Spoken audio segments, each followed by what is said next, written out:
और देखिए, आज का दिन सियासी लिहाज से बहुत अहम है क्योंकि कहा जा रहा है कि आज लोकसभा चुनाव की तारीखों का ऐलान हो सकता है। बड़ी खबर आपको बता दें कि लोकसभा चुनाव की तारीख पर बड़ा अपडेट यह है कि आज चुनाव तारीखों का ऐलान संभव है। सूत्र ये बता रहे हैं कि दोनों नए चुनाव आयुक्त आज अपना चार्ज भी संभाल लेंगे और इसके बाद लोकसभा के चुनाव की तारीखों का ऐलान आज हो सकता है। लोकसभा चुनाव की तारीखों में देरी की वजह यह भी बताया जा रहा है कि चुनाव आयुक्तों का पद खाली था, लेकिन अब दोनों पद भर गए हैं और आज ही दोनों चुनाव आयुक्त अपने पदभार ग्रहण कर लेंगे। पूर्व आईएएस अफसर ज्ञानेश कुमार और सुखबीर संधू चुनाव आयोग में नए चुनाव आयुक्त चुने गए हैं। गुरुवार सुबह नियुक्ति को लेकर प्रधानमंत्री की अध्यक्षता वाले पैनल की बैठक हुई और शाम को नोटिफिकेशन जारी हो गया। चुनाव आयुक्त अरुण गोयल ने 8 मार्च को अपने पद से इस्तीफा दे दिया था। उनसे पहले पिछले महीने चुनाव आयुक्त अनूप चंद्र पांडे रिटायर हो गए थे, जिसके चलते दोनों पद खाली थे। लेकिन अब दोनों पदों पर नए चुनाव आयुक्तों ज्ञानेश कुमार और सुखबीर सिंह संधू की नियुक्ति हो गई है। हालांकि नियुक्ति प्रक्रिया पर चयन समिति के सदस्य और कांग्रेस सांसद अधीर रंजन चौधरी ने नाराजगी जताई है। ये बहुमत है उनका। पहले ही मुझे 212 नाम दिए गए, 10 मिनट पहले 6 नाम दिए जा रहे हैं और मैं जानती हूँ कि ये बहुमत इनके पास है। सीजीआई साहब नहीं है, कानून को तैयार किए गए हैं कि सीजीआई बाहर रहे, हमारे न्यायाधीश बाहर रहे और वहाँ अंदर बैठ के सरकार अपने बहुमत की बजाय से अपने चुने हुए अपने पसंदीदा नाम चयन करे, यही तो बात है। और आज की एक और बड़ी खबर आपको बता दें। देखिए, चुनाव आयुक्त और चुनाव आयुक्तों की नियुक्ति को लेकर बड़ी खबर यह है कि आज प्रक्रिया को लेकर सुप्रीम कोर्ट में अहम सुनवाई होनी है। याचिका में नियुक्ति प्रक्रिया में सीजेआई को भी शामिल करने की मांग की गई है। दरअसल पिछले साल सुप्रीम कोर्ट ने कहा था कि सिलेक्शन कमेटी में प्रधानमंत्री, नेता प्रतिपक्ष और सीजेआई का होना जरूरी है, मतलब होने चाहिए। लेकिन केंद्र सरकार ने जो कानून बनाया है उसमें सिलेक्शन कमेटी में सीजेआई को जगह नहीं मिली है और इसमें सिलेक्शन कमेटी में सीजेआई की जगह पर पीएम की ओर से नामित केंद्रीय मंत्री को रखा गया है। हालांकि अब जब 2 चुनाव आयुक्तों की नियुक्तियां गुरुवार को हो चुकी हैं, ऐसे में आज कोर्ट में इसकी भी जानकारी दी जाएगी। चुनाव से पहले देश की जनता को सौगात मिली है। पेट्रोल और डीजल के दामों में कंपनियों ने 2 रुपए की कटौती कर दी है। पेट्रोल और डीजल के दाम 22 महीने के बाद घटे हैं। इससे पहले पेट्रोल डीजल के दाम 2022 में घटे थे। पेट्रोल पर उत्पाद शुल्क में 8 रुपए और डीजल पर 6 रुपए प्रति लीटर की कटौती हुई थी। उसके बाद से अब दाम 2 रुपए प्रति लीटर घटाए गए हैं। इसकी जानकारी गुरुवार को पेट्रोलियम मंत्री हरदीप पुरी ने सोशल मीडिया प्लेटफॉर्म एक्स पर दी। लिखा, पेट्रोल और डीजल के दाम 2 रुपए कम करके प्रधानमंत्री नरेंद्र मोदी ने फिर एक बार साबित कर दिया कि करोड़ों भारतीयों के परिवार का हित और सुविधा उनका लक्ष्य है। दिल्ली में अब पेट्रोल 94 रुपए 72 पैसे, डीजल 87 रुपए 62 पैसे प्रति लीटर। मुंबई में पेट्रोल 104 रुपए 21 पैसे और डीजल 92 रुपए 15 पैसे प्रति लीटर। कोलकाता में पेट्रोल 103 रुपए 94 पैसे और डीजल 90 रुपए 76 पैसे प्रति लीटर। और चेन्नई में पेट्रोल के दाम 100 रुपए 75 पैसे हो गए हैं। डीजल 92 रुपए 34 पैसे प्रति लीटर के हिसाब से मिलेगा। इस राहत से कोई खुश है तो कोई सिर्फ चुनावी स्टंट बता रहा है। 2 रुपए दाम कम हो गए और बड़ी खुशी मिली है, जिससे लोगों को भी बहुत लाभ मिलेगा, देश की जनता को भी लाभ मिलेगा, महंगाई भी कम होगी। थोड़ा सा और मेरे ख्याल से जगह है जिसमें वो कम कर सकते हैं। देखिए, कल एक जानकारी आई थी जहां ममता बनर्जी को चोट लगने की खबर सामने आई, उनको हॉस्पिटलाइज किया गया और इसको लेकर बड़ी खबर, बड़ा अपडेट इस पर सामने आ चुका है। ममता बनर्जी की चोट पर बड़ा खुलासा हुआ है। आपको बताएं कि एसएसकेएम अस्पताल ने जारी जो मेडिकल बुलेटिन किया है उसमें कहा है कि पश्चिम बंगाल की मुख्यमंत्री ममता बनर्जी को पीछे से धक्का लगा था, जिसकी वजह से वो गिरी और वो घायल हो गई। उनके माथे पर 3 और नाक पर 1 टाका भी लगा है।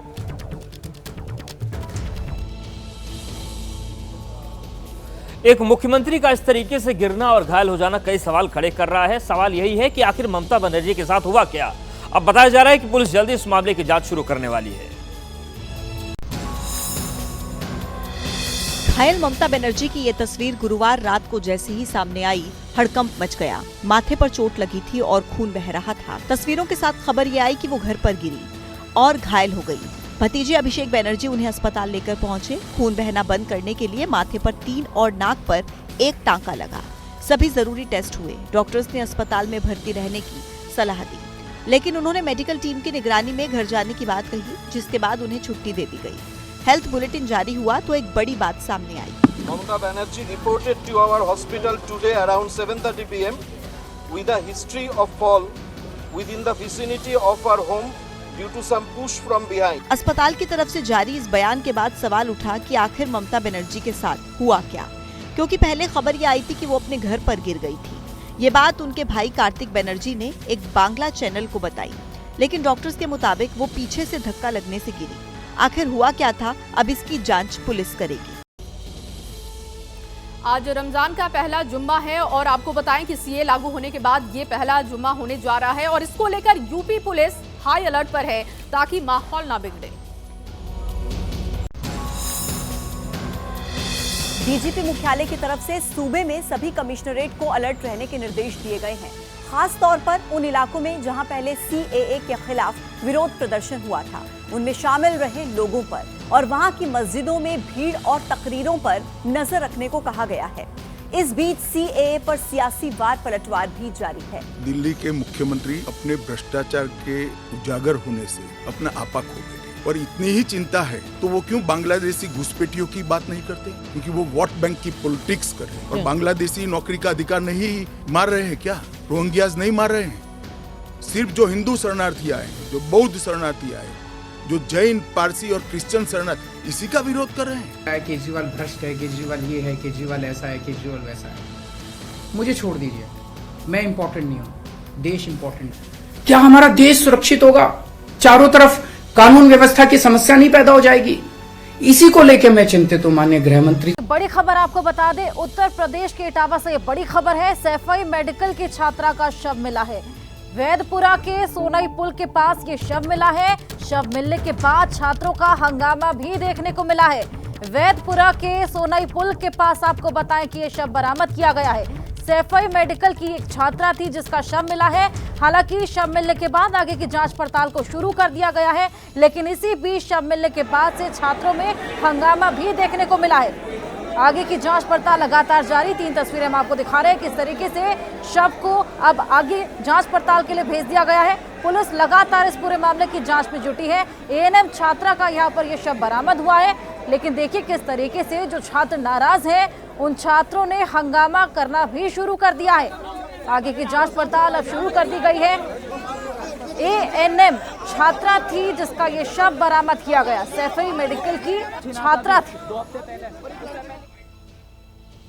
क्योंकि एक लड़की की डेड बॉडी मिली है, लगभग 20 साल उसकी उम्र है। ये मदर डेयरी के पास रोड पर मिली है और वहाँ पर कोई खून का निशान नहीं है। हाँ, डेड बॉडी उसकी मिली है। ऐसा लगता है कि कोई गाड़ी से लाके उसको डंप कर दिया है। उसका किसी से कोई अफेयर चल रहा था जिससे आज झगड़ा वगैरह भी हुआ था, ऐसा बताया जाता है। और फिलहाल अभी ये काफी गंभीर जांच का विषय वस्तु है। हम जल्दी ही इस घटना का खुलासा कर देंगे, क्या तथ्य हैं, क्या सामने, क्या वास्तविकता उसके साथ क्या घटना हुई है। एक गर्दन के पास चोट है, बाकी कोई चोट नहीं है शरीर पर और वो इंट्री वुंड दिख रहा है। अभी फिलहाल कहना जल्दबाजी हो जाएगी किस चीज का वुंड है। शार्प इंजरी भी हो सकती है, गनशॉट भी हो सकती है। बाकी अभी फिलहाल ये कहना जल्दबाजी हो जाएगी। हाँ, ये भी है सही कि पूरे कपड़े पहनी हुई है। ये जो अफवाह थी कि गैंगरेप वाली बात है, ये अभी फिलहाल कहना बहुत ही जल्दबाजी हो जाएगी। अभी कोई मेडिकल टेस्ट या मेडिकल एग्जामिनेशन भी नहीं हुआ है और पूरी तरह से लड़की पूरे कपड़े में है। मैंने स्वयं देखा है और पूरे कपड़े में है, इसलिए ये बात कहना जल्दबाजी हो जाएगी। बाकी पुलिस को अपना काम करने दीजिए। निश्चित तौर से इतना कह सकता हूँ, जो भी इसके लिए गुनाहगार है, जो भी इसके लिए जिम्मेदार है, सख्त से सख्त कार्रवाई करूंगा और निश्चित तौर से एक नजीर पेश करूंगा। आगे बढ़ते हुए नमस्ते भारत में बात बिहार की कर लेते हैं, जहां पर आज सीएम नीतीश कुमार की कैबिनेट का विस्तार होने जा रहा है। मंत्रिमंडल का विस्तार आज बिहार में होगा और इसके जरिए एनडीए गठबंधन में सत्तारूढ़ पार्टी को साधने की भी कोशिश होगी और जो तमाम समीकरण है उसको सेट करने की कोशिश होगी। चर्चा इस बात की भी है कि सीट शेयरिंग को लेकर एनडीए में विवाद है और इस चर्चा के बीच जब मंत्रिमंडल का विस्तार हो रहा है तो कोशिश की जाएगी कि सहयोगी दलों को साधा जाए और इसके साथ ही उन्हें खुश करने के साथ साथ जिस तरीके से मंत्रिमंडल का विस्तार हो उसमें सभी रजामंदी भी सभी की हो।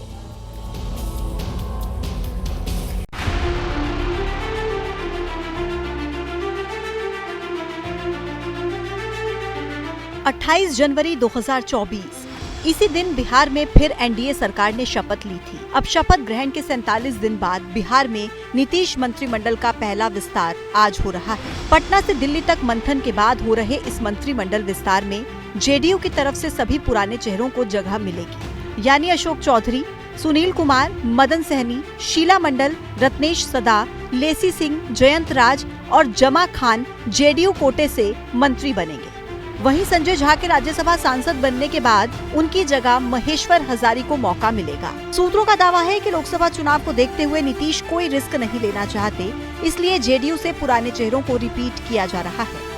जल्दी होगा, सब चीज के बारे में खबर तुरंत मिलेगा अभी आपको, अरे हम उसमें लगे हुए हैं।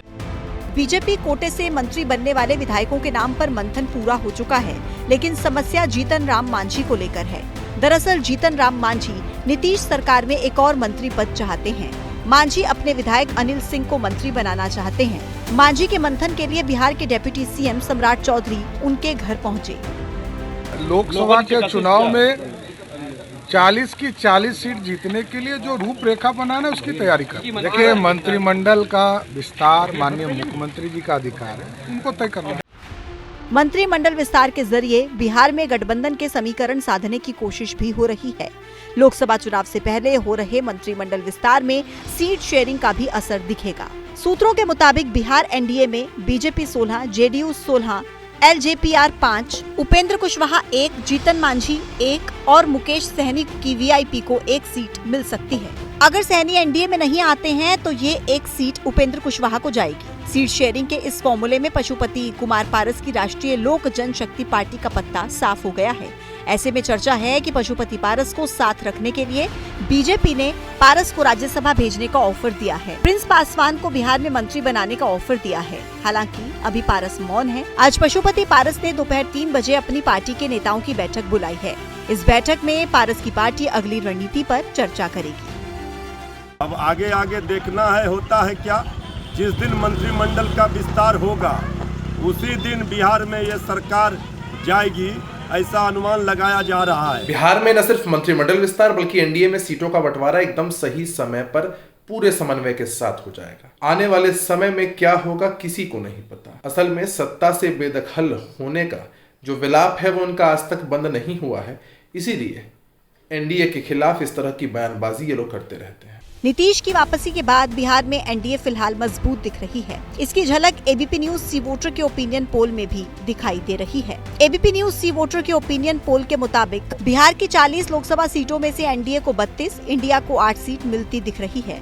अन्य का खाता भी नहीं खुल रहा है। 2019 में बिहार में एनडीए ने 40 में से 39 सीटें जीती थी, तो 2019 के मुकाबले फिलहाल एनडीए को 7 सीटों का घाटा होता दिख रहा है।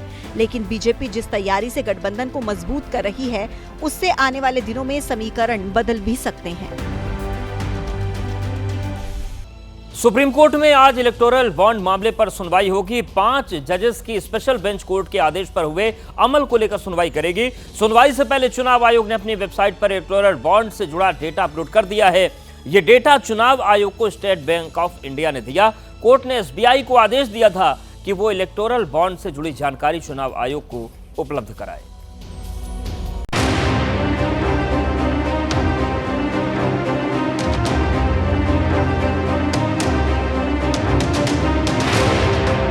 किस पार्टी को मिला, कितना पैसा मिला, किसने कितना पैसा दिया, इलेक्टोरल बॉन्ड से जुड़े इन सारे सवालों का जवाब अब सार्वजनिक हो चुका है। सुप्रीम कोर्ट के निर्देश पर स्टेट बैंक ऑफ इंडिया ने इलेक्टोरल बॉन्ड से जुड़ी सारी जानकारी चुनाव आयोग को दी और चुनाव आयोग ने ये सारी जानकारी अपनी वेबसाइट पर अपलोड कर दी। चुनाव आयोग ने इलेक्टोरल बॉन्ड पर 763 पेजेस की 2 लिस्ट अपलोड की है। पहली लिस्ट में 426 पन्ने, दूसरी लिस्ट में 337 पन्ने हैं। पहली लिस्ट में बताया गया है कि किस पार्टी को कितना चंदा मिला। वहीं दूसरी लिस्ट में चंदा इलेक्टोरल बॉन्ड खरीदने वालों की जानकारी है। इन 2 लिस्ट के अपलोड होते ही चुनावी चंदे की पूरी तस्वीर क्लियर हो गई। चुनाव आयोग ने जो लिस्ट अपलोड की है उसमें बॉन्ड खरीदने वालों का 12 अप्रैल 2019 से 11 जनवरी 2024 तक का डेटा है। इस दौरान 1 लाख, 10 लाख और 1 करोड़ रुपए के इलेक्टोरल बॉन्ड खरीदे गए। इस दौरान 22,217 इलेक्टोरल बॉन्ड्स जारी किए गए थे। इसमें से 22,030 बॉन्ड्स को राजनीतिक दलों में रिडीम कर लिया गया। वहीं 187 बॉन्ड्स का पैसा पीएम रिलीफ फंड में डाल दिया गया। चुनाव आयोग के आंकड़ों के मुताबिक टॉप 20 डोनर्स ने अप्रैल 2019 से जनवरी 2024 के बीच कुल चुनावी बॉन्ड का करीब 45% हिस्सा खरीदा था। इलेक्टोरल बॉन्ड खरीदने वाली कंपनियों की लिस्ट भी चौंकाने वाली है। आंकड़ों के मुताबिक पॉलिटिकल पार्टीज को चंदा देने वाली सबसे बड़ी कंपनी फ्यूचर गेमिंग और होटल सर्विसेज PR है। इसने 1368 करोड़ के बॉन्ड्स खरीदे। दूसरे नंबर पर mega engineering and infrastructure limited है, जिसने 966 करोड़ रुपए का बॉन्ड खरीदा। तीसरे नंबर पर 410 करोड़ के bond quick supply chain private limited ने खरीदे। चौथे नंबर पर वेदांता लिमिटेड है। वेदांता लिमिटेड ने 400 करोड़ इलेक्टोरल बॉन्ड खरीदे। लिस्ट में हल्दिया एनर्जी लिमिटेड का 5वां नंबर है। इस कंपनी ने 377 करोड़ रुपए के इलेक्टोरल बॉन्ड खरीदे। टॉप 20 डोनर्स में SL mining and industries limited, western UP power transmission, Keventer food park infra limited, Madan Lal limited, DLF group, Yashoda super speciality hospital, Jindal steel and power limited जैसी कंपनियां भी शामिल हैं। चंदा देने वालों में Bharti Airtel, doctor Reddy's, Piramal enterprises group, Navayuga engineering जैसी कंपनियां भी शामिल हैं। अब बात उन पार्टीज की जिन्हें इलेक्टोरल बॉन्ड से चंदा मिला। इस लिस्ट में नेशनल और रीजनल दोनों पार्टीज शामिल हैं। चुनाव आयोग की तरफ से अपलोड किए गए डेटा के मुताबिक 12 अप्रैल 2019 से लेकर 24 जनवरी 2024 तक बीजेपी को सबसे ज्यादा 6060 करोड़ रुपए का चंदा मिला। ये कुल रिडीम किए गए इलेक्टोरल बॉन्ड का 47.5% है। दूसरे नंबर पर ऑल इंडिया तृणमूल कांग्रेस रही। TMC को चुनावी चंदे के तहत 1609 करोड़ रुपए मिले। तीसरे नंबर पर कांग्रेस है। कांग्रेस को 1421 करोड़ रुपए मिले। चौथे नंबर पर के चंद्रशेखर राव की भारत राष्ट्र समिति है। BRS को 1214 करोड़ रुपए चुनावी बॉन्ड के तौर पर मिले। पांचवें नंबर पर बीजू जनता दल है। BJD को 775 करोड़ रुपए मिले। छठे नंबर पर है DMK को 639 करोड़ रुपए चुनावी चंदे में मिले। YSR Congress, TDP, Shiv Sena, RJD, आम आदमी party, NCP, Samajwadi party, JDU जैसी पार्टियों को भी इलेक्टोरल बॉन्ड के जरिए करोड़ों का चंदा मिला। चुनाव आयोग के डेटा में इलेक्टोरल बॉन्ड के जरिए चंदा देने वालों में एक पाकिस्तानी कंपनी का नाम भी आ रहा है। चुनाव आयोग की तरफ से अपलोड किए गए रिकॉर्ड के मुताबिक पाकिस्तान की हब पार कंपनी ने 18 अप्रैल 2019 को करीब 95 लाख रुपए का चंदा दिया। अब सवाल ये है कि आखिर ये चंदा किस सियासी पार्टी ने इनकैश कराया। पीएम मोदी आज से मिशन साउथ पर हैं। आज पीएम तेलंगाना पहुंचेंगे। 10 दिन में दूसरी बार पीएम मोदी तेलंगाना का दौरा करेंगे। पीएम कर्नाटक और आंध्र प्रदेश का दौरा भी करेंगे। लोकसभा चुनाव में एनडीए के लिए 400 प्लस का टारगेट सेट करने वाले पीएम मोदी का दक्षिण दौरा इसलिए अहम है क्योंकि 400 सीटों का आंकड़ा पार करने के लिए बीजेपी दक्षिण भारत पर फोकस कर रही है। मैं इनके परिवारवाद पर सवाल उठाता हूं तो इन लोगों ने बोलना शुरू कर दिया है कि मोदी का कोई परिवार नहीं है।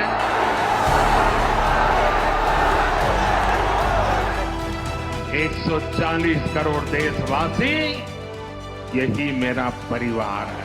आज पूरा देश एक सुर में कह रहा है, मैं हूं मोदी का परिवार, मैं हूं मोदी का परिवार, मैंने मोदी कुटुंबम।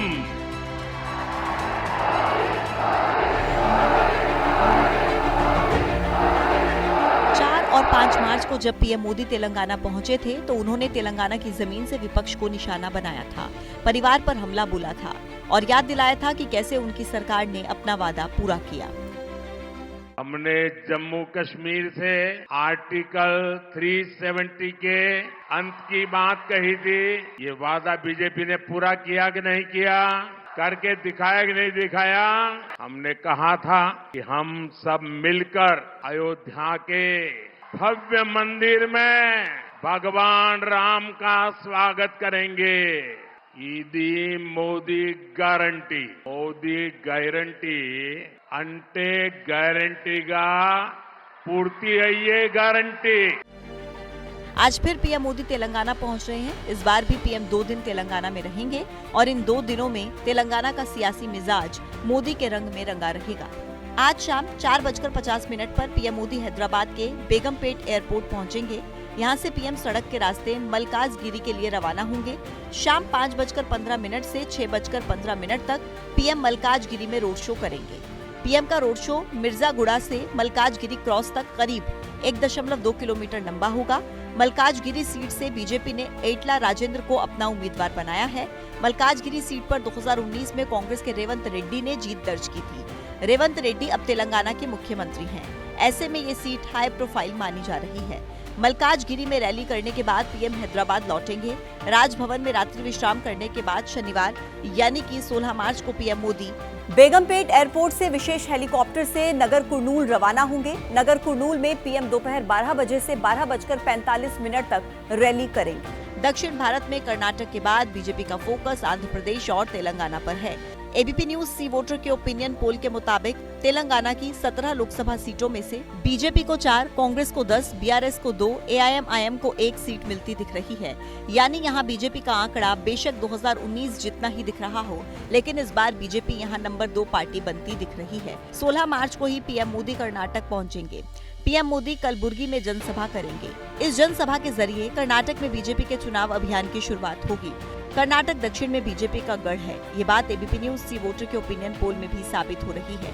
ओपिनियन पोल के मुताबिक कर्नाटक की 28 लोकसभा सीटों में से एनडीए को 23, कांग्रेस को 5 सीटें मिलती दिख रही हैं। मिशन साउथ में जुटे पीएम मोदी 17 मार्च को आंध्र प्रदेश का दौरा कर सकते हैं। आंध्र प्रदेश के चिलकलूरीपेट में टीडीपी, बीजेपी और जनसेना की रैली होगी। हाल ही में टीडीपी और जनसेना एनडीए में शामिल हुई हैं। इस गठबंधन का असर भी दिख रहा है। एबीपी न्यूज सी वोटर के ओपिनियन पोल के मुताबिक आंध्र प्रदेश की 25 लोकसभा सीटों में से एनडीए को 20, इंडिया गठबंधन को 0 और वाईएसआर कांग्रेस को 5 सीटें मिलती दिख रही हैं। यानी ये गठबंधन जमीन पर रंग दिखा रहा है। पीएम मोदी 18 मार्च को फिर तेलंगाना में होंगे और वहीं 18 मार्च को पीएम तमिलनाडु भी जाएंगे।